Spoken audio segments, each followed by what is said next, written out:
Yeah, it's me, Bhupendra Sitola, Director for IDP Student Services, Nepal Private Limited. Okay, what is IDP? IDP is an organization that is Australian listed company. Throughout 32 countries, we have offices, and we do deal with. It's already an 39 university joint venture. It's owned by 39 university itself, and recently, yes, we opened it in Nepal as well to give services for the students, Nepalese students seeking to get a university admission in Australia and other more destinations as well. So there are so many universities around the world. So why students must choose the Australia for their further study? I think Australia has been very welcoming to Nepalese students, and Australian universities already in top 50. Few G8 universities are already in top 50 listed, and more are in another 100. And so Australian institutions recognition are getting higher and higher, and because of the culture, multicultural adaptations, and the weather and friendly people, and even itself, a lot of Nepalese community itself over there in Australia, that has become a favorite destination for Nepalese students. I think those are the key factors. So what are the factors a student must consider? Student must do their research, like what they're trying to choose, like which course they are going to study further in Australia. And after the research, they can come to us if they have any confusions, and IDP will help them in more compact way and giving them more options to go to Australia or choose the course they're willing to go through. The significant investment that Nepalis are prepared to put into their education, we appreciate the consideration given to studying at Australian institutions. And currently there are about 38,000 Nepalis studying in Australia. Now the numbers aren't that important from our perspective, but it certainly does demonstrate the investment that Nepalis are prepared to make. There is a strong tradition of study overseas. There is a tradition Nepalis wanting to take up the opportunities of overseas studying. I'd like to just provide some reassurance too that if you do select Australia, and it's an extremely competitive global market, we recognise that. We put great stock in the reputation of Australian institutions in providing that level of international transferable qualification, and a qualification that will hold any Nepali in good stead, whatever career path, profession they choose going forward.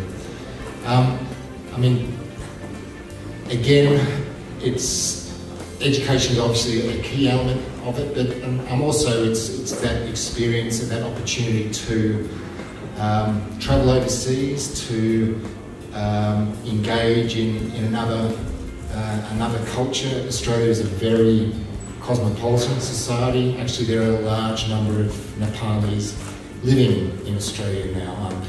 The numbers vary, anywhere between 100 and 300,000. It's hard for us to get a bead on that, but I know that anecdotally, Nepalis that have returned from study in Australia, they've said that they've felt at home because of that strong Nepali community there.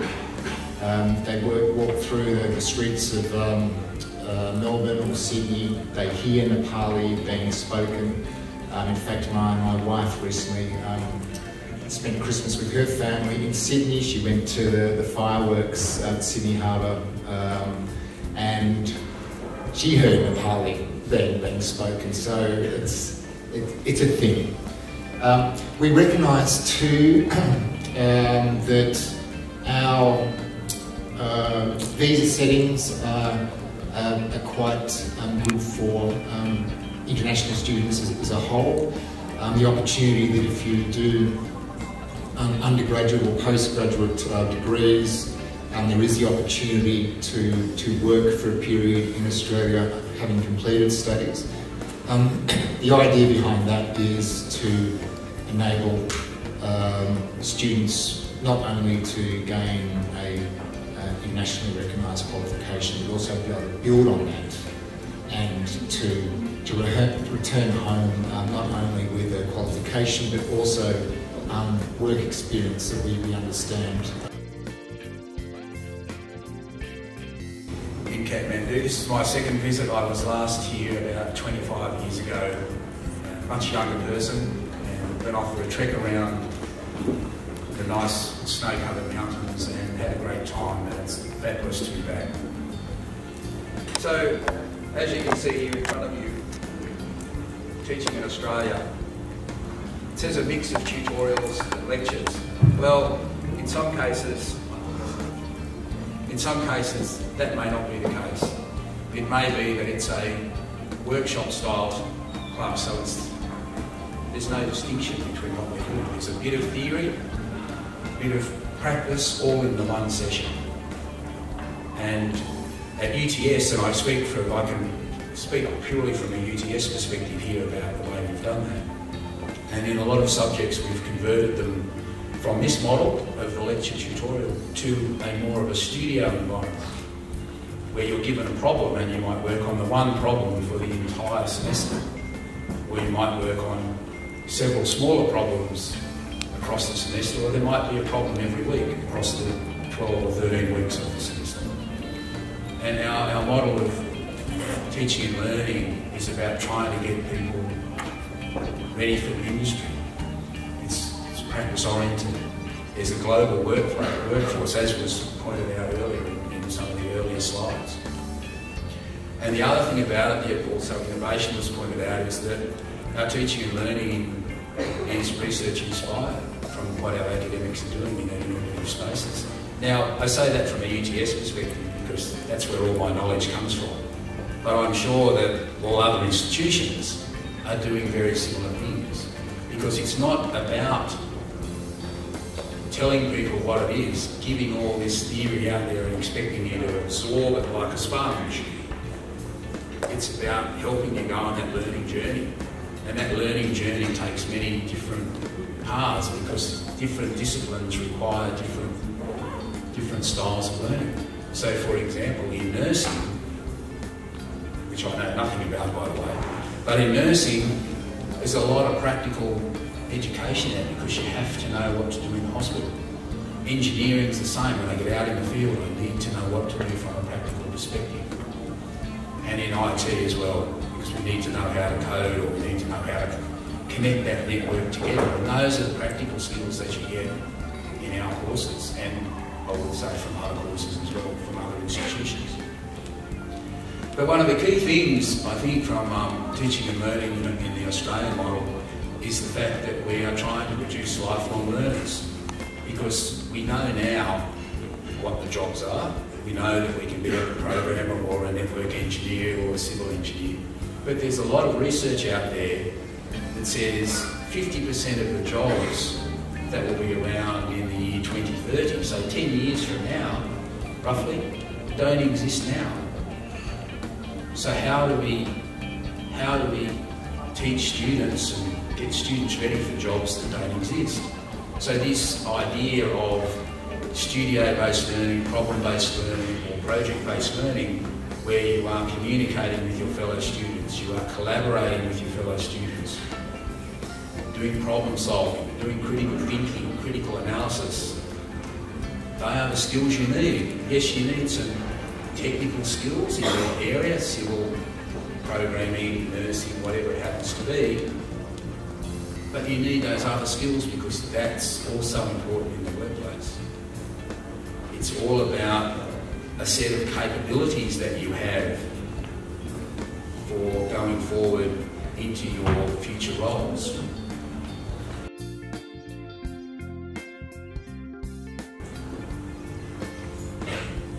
Australian cities, we know them by name: Sydney, Melbourne, Adelaide, Perth, Brisbane. These cities are very well ranked for their lifestyle, and they come in top rankings as the most livable cities in the world. So when you talk about Melbourne, most of you would know, it's known as the third most popular student city in the world. Sydney, Brisbane, Canberra, Perth, Adelaide are also really popular in terms of student cities in the world. So we're talking about they being compared with other countries, other destinations. As a student, when you go to Australia, what do you expect? Quality education. But Australian government also ensures that your rights are protected. There are very strong framework under ESOS which ensures that an international student gets quality education and it protects your right as an international student. The courses are registered and they go through rigorous requirements to be able to deliver to you. So in short, whatever is promised to you in a course catalogue or a website is delivered to you as well. So each student gets what is promised by the university, and the Australian government ensures that each university goes through these strict adherence and compliance. Universities in Australia, very well known. There are 39 globally recognized universities in Australia. They offer courses like diploma, bachelor's, master's, doctorate programs. It depends on you, the qualifications, preferences, and the course that you're looking for, that a counselor can help you with the program that you should choose in Australia. Many of these programs are professionally accredited, which means you get a professional accreditation after your program. It helps you become job ready. When you go out, you don't only talk about that I have gained a master's qualification, but my master's qualification is accredited from such and such society. It is basically giving you more professional edge than many other students. Australian universities offer state-of-the-art facilities, and we have some guest speakers today from two very well-known universities who are going to tell you more about it. Strong connection to industry and strong connection to future jobs is an area of focus in Australia. Australian universities appear in world global rankings. What rankings are we talking about? The global rankings that mostly students follow around the world, the QS and the Times Higher Education rankings. These are some universities which are featured over here, but other universities also feature by their faculty or program area.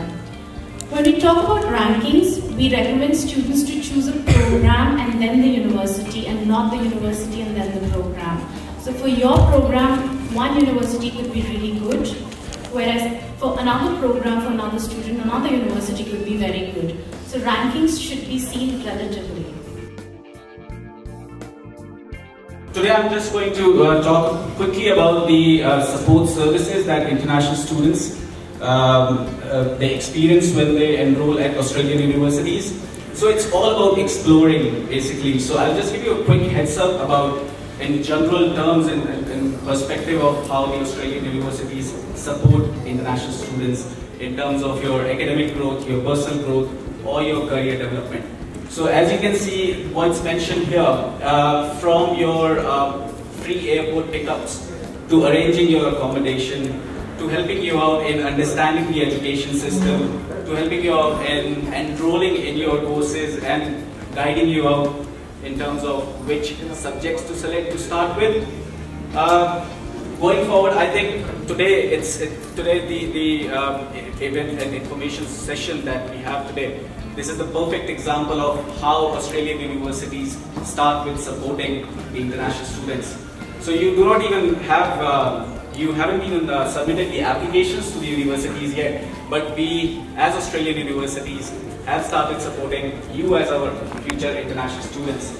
So once you enroll at the universities, at the Australian universities, the first thing that you see is they'll provide you with all kinds of information to start with, whether it may be how the education system works or the career support systems, or whether it may be your personal growth. So, you know, once you get there, you can even join some English conversation groups, so that going forward, You can improve on your English language skills, which will help you in long term. In terms of clubs and societies as well, so your personal growth, so universities, the students who are enrolled at the universities, they get a lot of opportunities to create their own groups and clubs and societies. So depending upon your hobbies and interests, you can create your own groups and clubs and societies and create a community of students who have the same hobbies and interests.